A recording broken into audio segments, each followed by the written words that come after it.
Assalamualaikum warahmatullahi wabarakatuh. Pada kesempatan hari ini kita akan bersama-sama belajar mengenai permintaan dan penawaran. Nah, untuk pertemuan kali ini, kompetensi dasar yang harus kalian kuasai yang pertama adalah mendeskripsikan terbentuknya keseimbangan pasar dan struktur pasar. Kemudian, menyajikan hasil pengamatan tentang perubahan harga dan kuantitas keseimbangan di pasar. Sedangkan untuk tujuan pembelajaran, melalui pendekatan saintifik digital dengan menggunakan model pembelajaran discovery learning, diharapkan peserta didik mampu yang pertama menjelaskan pengertian permintaan dan penawaran. Yang kedua, menganalisis faktor-faktor yang mempengaruhi permintaan dan penawaran. Dan yang ketiga, peserta didik dapat menjelaskan hukum permintaan dan penawaran. Baik, kita awali yang pertama, mengenai definisi permintaan. Apa itu permintaan?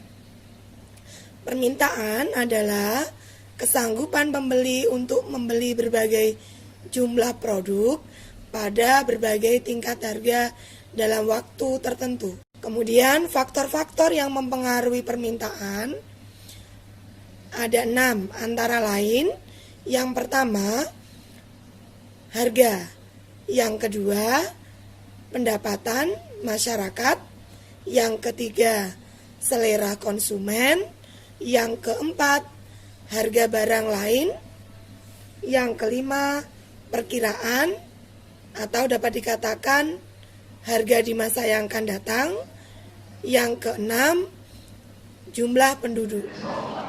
Novia Rusanti biasa berbelanja di Pasar Manis Purwokerto, Banyumas, Jawa Tengah. Berbeda dengan pasar tradisional lainnya, Novi merasakan berbelanja di Pasar Manis sangat nyaman karena mudah untuk mencari barang yang akan dibelinya. Dari rumah misalnya kita mau cari misalnya sayuran gitu kan, kita ke tempat langsung ini kompleks sayuran gitu, ikan ya di kompleks ikan semua gitu, jadi kita gampang. Umi Zufar juga merasakan kenyamanan berbelanja di Pasar Manis. Selain lantai kering dan bersih, juga dilengkapi dengan fasilitas seperti di pasar modern. Kebersihannya lumayan bersih, nyaman, terus ada trolinya. Kalau kita belanja banyak kan enak kayak di supermarket gitu. Untuk menciptakan suasana yang nyaman, para pedagang di Pasar Manis Purwokerto ini memiliki kesadaran untuk menjaga kebersihan di sekitar lapak dagangannya. Selain itu juga menata barang dagangan dengan rapi dan menjaga kualitas barang dagangan. Ya kita harus menjaga kebersihan, ketertiban gitu. Terus dagangan kita harus tata yang rapi, biar pembeli itu senang ke Pasar Manis. Wortelnya sekilo berapa? Kilo 18. Minta setengah ya.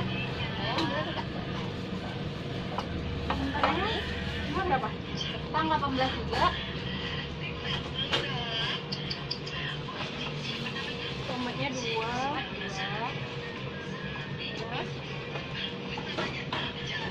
Kasih daun sopnya ya. 2.000. 2.000 ya. Bumbu sopnya ada? Sop ada, mau yang satu ini atau yang satu-satu? Yang udah komplit berapa? 2.000. Ini satu ini 2.000. Untuk itulah 3 bungkus 3. Ya.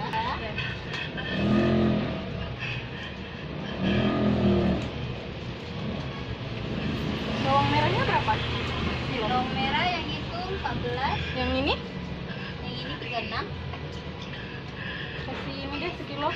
Kilo. Ya.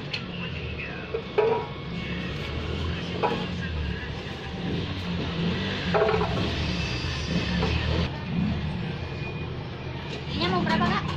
Kilo aja. Kilo aja. Lagi kak. Lagi.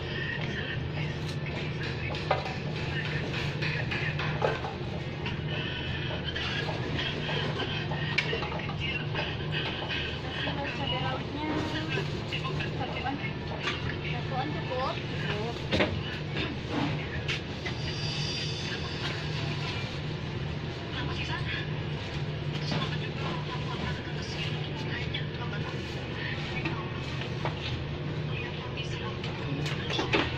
Berapa? Ini cukup.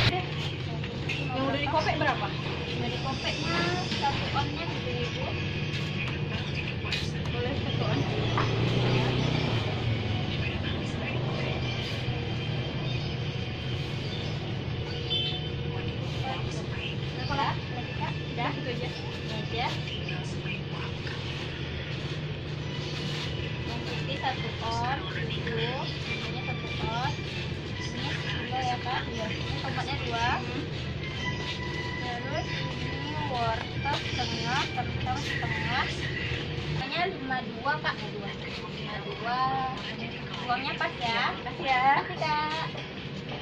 Kemudian untuk kurva permintaan. Pada kurva permintaan ini terkait dengan namanya hukum permintaan. Nah, bunyinya hukum permintaan menyatakan bahwa bila harga naik, maka jumlah permintaan akan turun dan sebaliknya. Atau dapat dikatakan bahwa harga naik, maka jumlah permintaan akan turun dalam keadaan ceteris paribus. Untuk menggambarkan kurva permintaan, digunakan sebagai tolak ukur adalah harga, sedangkan faktor-faktor lain dianggap konstan atau ceteris paribus. Kemudian, untuk fungsi kurva permintaan dengan rumus QD sama dengan A dikurangi B kali P.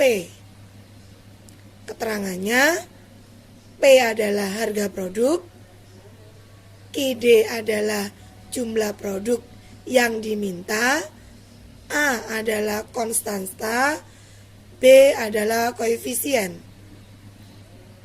Untuk memperoleh persamaan kurva permintaan dapat digunakan rumus Q min Q1 dibagi Q2 dikurangi Q1 sama dengan P dikurangi P1 dibagi P2 dikurangi P1.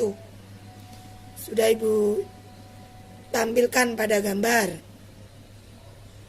Nah, untuk memahami rumus tersebut, mari kita bahas mengenai contoh soalnya. Misalkan, dalam suatu pasar diketahui saat harga beras Rp5, jumlah yang diminta misalkan 40 kilo. Dan ketika ada kenaikan harga beras menjadi Rp15, maka jumlah yang diminta 20 kilogram. Carilah fungsi permintaannya. Dapat dilihat di situ bagaimana cara penyelesaian dari fungsi permintaan beserta bentuk kurva atau grafik permintaannya. Setelah kita mempelajari mengenai pergeseran kurva permintaan, maka kita akan mempelajari mengenai penawaran, pengertian dari penawaran. Penawaran adalah jumlah barang yang ditawarkan penjual pada tingkat harga tertentu, pada periode tertentu, dan pada pasar tertentu. Untuk faktor-faktor yang mempengaruhi penawaran, yang pertama harga, yang kedua adalah harga input, yang ketiga teknologi, yang keempat harga barang lain atau substitusi, yang kelima adalah perkiraan harga pada masa akan datang, dan yang keenam adalah jumlah penjual, banyaknya jumlah penjual.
Nah,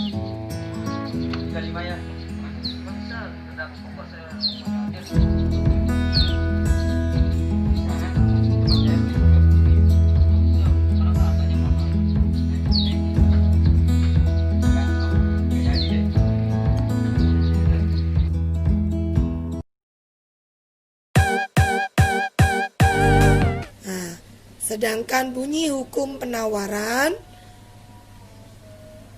berbunyi, apabila harga suatu barang naik, penawaran barang tersebut akan naik. Dan apabila harga barang turun, penawaran barang tersebut akan turun dalam kondisi ceteris paribus. Selanjutnya, kalian bisa melihat mengenai tabel penawaran mangga misalkan di pasar minggu. Di situ kalian amati berapa harganya, berapa bak mangga yang ditawarkan. Dari data tersebut maka dapat dibuat sebuah kurva penawaran mangga. Nah, tolong diperhatikan di situ pada kurva penawaran itu titik awalnya bukan dari 0, tetapi agak ke atas. Nah, coba diperhatikan di situ. Nah, kemudian kita lanjutkan dalam contoh soal. Nah, soal ibu ambil soal yang sama seperti yang ada pada soal permintaan, namun di situ saya ubah dengan perintah buatlah fungsi penawaran barang tersebut. Nah, sehingga hasilnya tampil di situ. Ada rumusnya dimasukkan dalam rumus, kemudian ketemu sehingga bisa terbentuk kurva atau grafik dari fungsi penawaran. Nah, 1 kilonya ya paling kurang 1.000. Kalau misalnya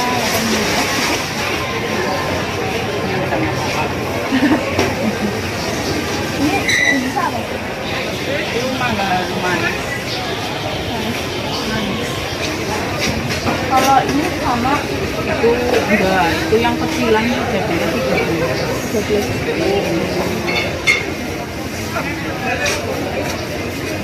ya ini bisa Ya orang enggak enggak musim ya paling manis tapi ada seger-segernya. tapi enggak itu kan Kalau tinggi ya boleh putih gitu. Tapi kalau itu yang manis ya Bu. demikian video pembelajaran hari ini.